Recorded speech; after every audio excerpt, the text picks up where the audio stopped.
ये हेउचंती ओडिशा सरकार उपमुख्यमंत्री कनक वर्धन सिंहदेव।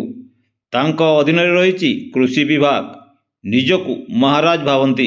राजा शासन केबेठू गलानी हेले एही महाशयंक नाम आगरे महाराज न लागिले तांको पसंद आसे नहीं। पद मर्यादा जड़े महाराज केते ता से निजे जानी नाहंती। आगे महाराज माने लोकंकु देउथुआ बेले एबे से निजकू कहूथुवा महाराज लोकंकु ठारू नेबार शिखिचंती। एणु तांकर प्रतिद्वंदी पूर्वतन पाटनागढ़ विधायक श्री सरोज मेहर तांकु पीसी मंत्री बोली समालोचना करती।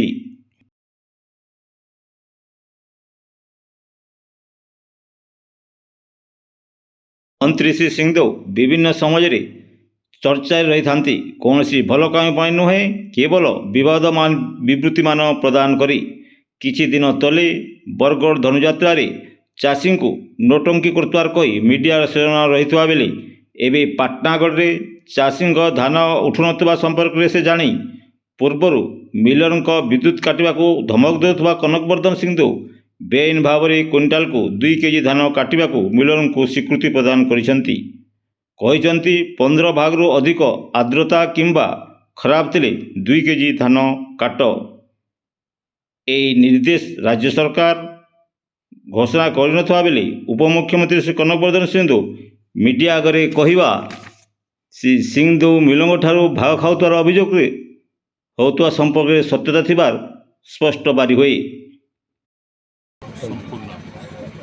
विभिन्न जगह मंडी बुली देखले कौन निर्देश ले कौन नहीं मंडी रे जो प्रोक्योरमेंट होउची से बाबद रे बुली करी देखला बेले चासी मन को तो हमें सुनिलु को जगह रे मिलर माने गाड़ी नहीं लगेबार हेतु से माने जदि चासी राजी नहीं हेबार 4 किलो 5 किलो कटनी छटनी करवा तो तांको सेठी गाड़ी नहीं पठा।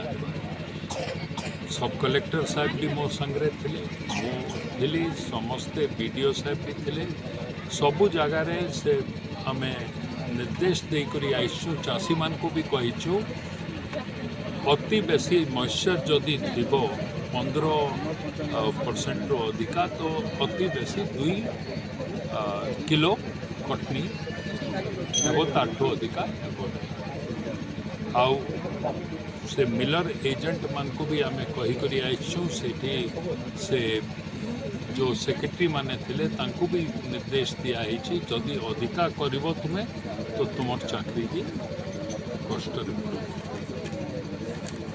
ये कथाटा सब कलेक्टर साहब कलेक्टर समस्त दृष्टिकोण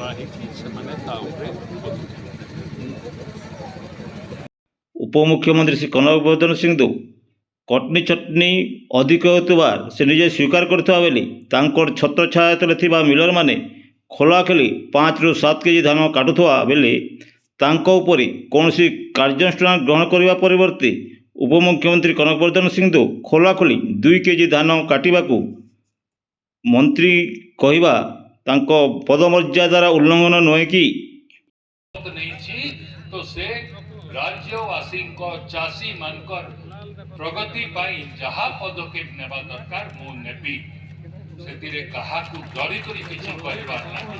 उपमुख्यमंत्री श्री कनक वर्धन सिंहदेव कहउचंती जेतेले मो मंत्री पद शपथ नेली चाषी उन्नति रे कौन सी डरी नहीं एवं डरवा पाई नहीं तांकर प्रगति पाई चिंता करी ताहेले कौन 2 केजी बेआईन भाव में क्विंटाल प्रति चाषी धान काटिबा चाषी प्रगति पाई या करा जाउची ना तांकर निजर स्वार्थ पाई एहीपरि निर्देशनामा जारी करुछंती। माननीय मुख्यमंत्री मोहन माझी लोकंक सरकार कहूथुवा बेले तांकर मंत्री चाषी को शोषण पाई कटनी छटनी को प्रोत्साहित करवा केते दूर युक्ति संगत।